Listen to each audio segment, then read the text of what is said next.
Oke, ini merupakan topik yang agak sensitif, jadi ya kita santai aja ya.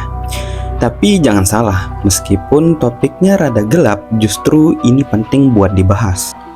Dan belakangan ini banyak banget konten, baik itu cerita fiksi, anime, TikTok, bahkan yang paling goksnya itu sampai ada yang grup di FB tempat mereka saling bertukar informasi tentang fantasi sedarah yang mereka alami, yang bawa-bawa tema sedarah alias insek.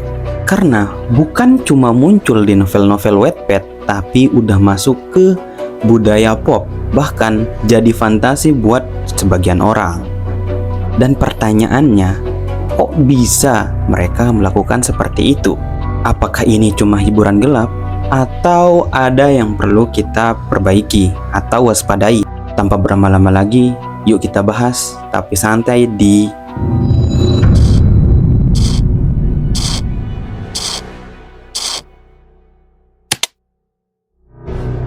Oke, biar kita punya landasan dulu.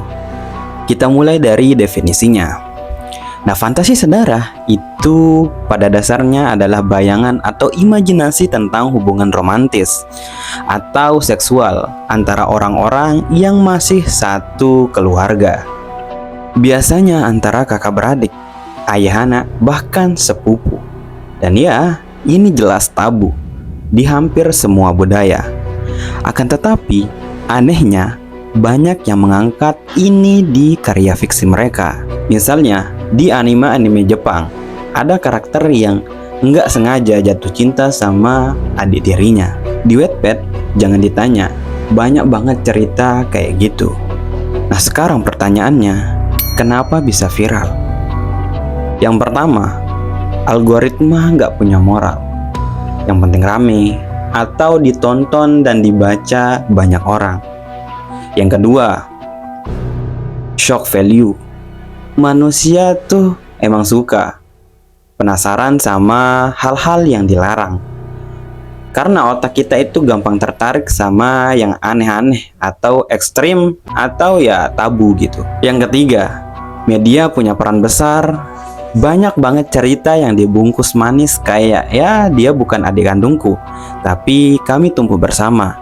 Terus jadi romantis, padahal itu tetap problematik. Dan yang terakhir adalah fantasi.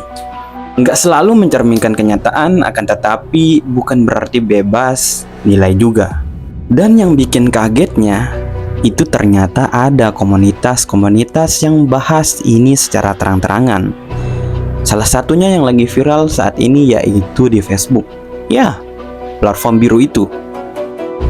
Saya nemu beberapa grup dengan ribuan anggota dengan nama-nama yang kalau dibaca langsung bikin mikir dua kali.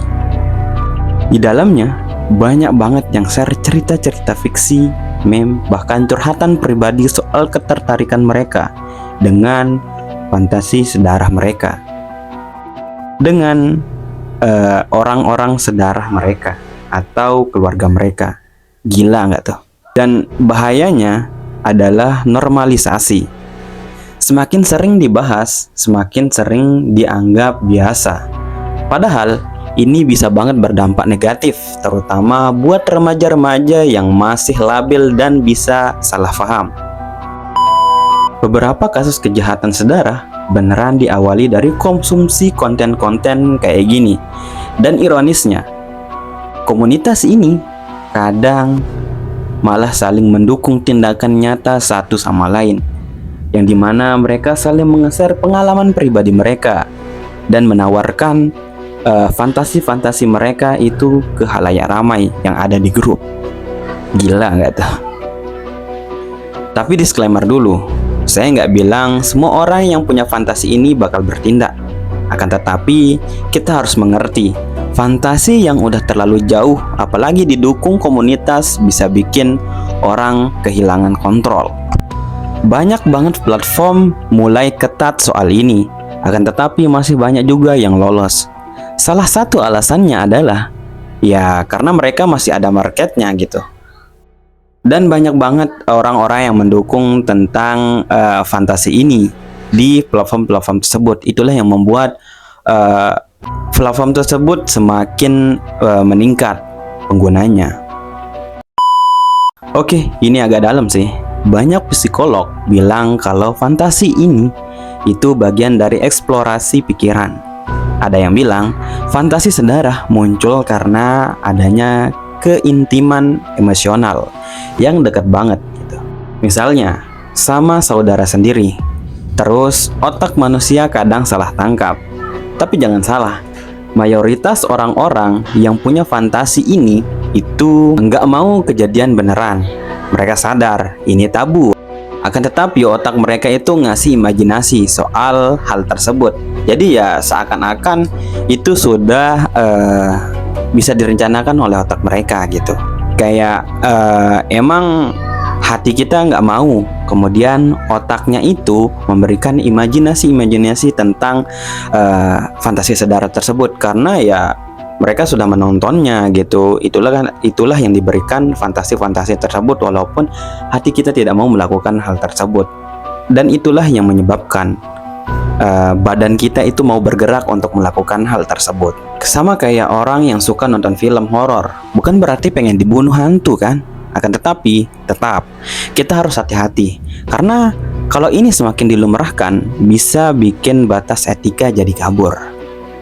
Jadi fantasi sedarah ini nyata dan eksis di dunia maya. Bahkan ada grupnya, ada ceritanya, bahkan ada role playnya. Tapi apakah ini sehat? Jelas perlu ditinjau ulang. Seperti yang lagi viral sekarang itu, yang dimana ditemukan bahwasannya pelaku yang membuat grup di balik fantasi sedarah ini. Ada beberapa pelaku yang ditangkap karena sudah mengajak semua orang untuk melakukan fantasi sedarah ini yang sangat berbahaya. Dan saya pribadi sih yang ngerasa ini alarm buat kita semua. Jangan sampai dunia maya bikin kita kabel terhadap nilai-nilai normal. Dan kalian juga yang nonton ini, kalau nemu grup-grup kayak gitu laporin aja. Karena sekali mereka dinormalisasi, mereka akan semakin semena-mena dan sulit untuk berhenti.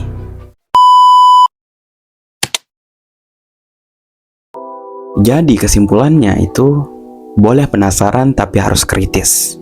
Fantasi sedarah mungkin jadi tren di internet, akan tetapi kita punya kendali buat milih mana yang mau dikonsumsi dan mana yang harus kita tolak untuk kita konsumsi.